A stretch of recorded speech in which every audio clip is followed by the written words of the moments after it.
Hello guys, welcome my YouTube channel. আজকে আমি আপনাদের ঘরোয়াভাবে চিকেন মোমো তৈরি করে দেখাবো। আশা করি রেসিপিটা আপনাদের কাছে খুব ভালো লাগবে। চলুন বেশি কথা না বলে ভিডিওটা শুরু করা যাক। একটি পাত্রে 2 কাপ ময়দা নিয়ে নিলাম। এরপর পরিমাণ মতো সয়াবিন তেল নিয়ে নিলাম। এরপর পরিমাণ মতো লবণ নিয়ে নিলাম। এরপর ভালো করে মিক্স করে নিলাম। বেশি পানি নিলে ডোটা নরম হয়ে যাবে, তাই অল্প অল্প করে পানি নিয়ে ডোটাকে সুন্দর করে মাখতে হবে। সুন্দর করে মাখার পরে ডোটাকে আরেকটু সয়াবিন তেল দিয়ে সুন্দর করে মেখে রেস্টে রাখতে হবে কিছুক্ষণ। তো আমরা ডোটা ভালো করে মেখে নেই। মেখে নেওয়ার পরে ডোটাকে 1 ঘন্টার জন্য রেস্টে রাখবো।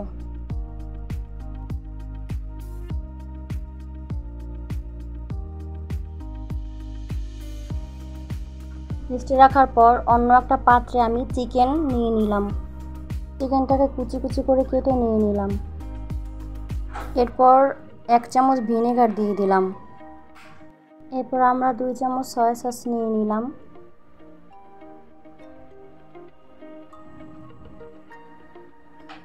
তো সয়া সস ঢালতে গিয়ে একটু বেশি পরিমাণে পড়ে গিয়েছে, আপনারা 2 চামচই নেবেন। এরপরে চিকেনটার ভিতরে সয়া সসটা দিয়ে দিলাম। তারপর ভালো করে মিক্স করে নিলাম।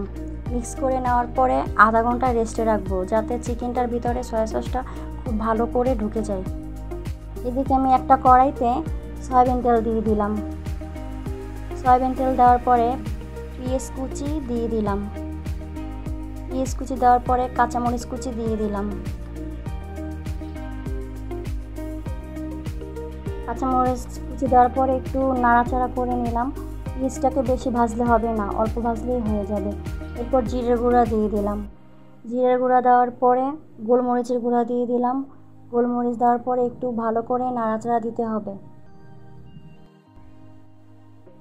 স্বাদমতো লবণ দিয়ে দিলাম। লবণ দেওয়ার পর ভালো করে নাড়াচাড়া করার পরে আদা বাটা দিয়ে দিলাম আর দিয়ে দিলাম রসুন বাটা। আদা বাটা রসুন বাটা দিয়ে সুন্দর করে মিক্স করে নিলাম। ভালো করে কষাতে হবে, নয়তো গন্ধ আসবে।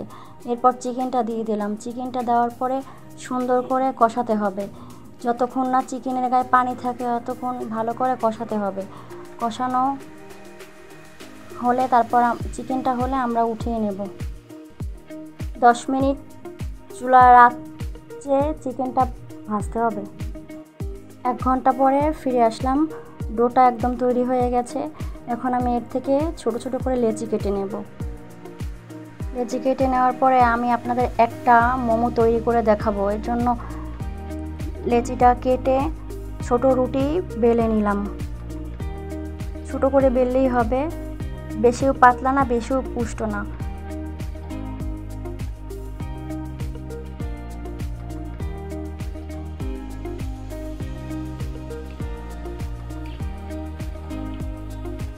তো বেলে নেওয়ার পরে চিকেনটা আমরা এর ভিতর দিয়ে দেবো। এর ভিতর দিয়ে দেখুন কিভাবে মোমোটা তৈরি করে। এরপর আমরা মোমোর শেপটা দিয়ে নেব। আমি একটা মোমো তৈরি করেই দেখাচ্ছি, বাকি মোমোগুলো তৈরি করে তারপর আপনাদের দেখাচ্ছি। তো এই দেখুন আমরা কিভাবে মোমো তৈরি করলাম। খুব সহজেই আমরা মোমোটা তৈরি করে নিলাম। এই যে অফ ক্যামেরা আমি বাকি মোমোগুলো তৈরি করে নিলাম। এরপর আমি আগে থাকতে একটা চুলায় পাত্র বসিয়ে দিয়েছি। এখন আমি মোমোগুলো ভাপ দিয়ে নেব।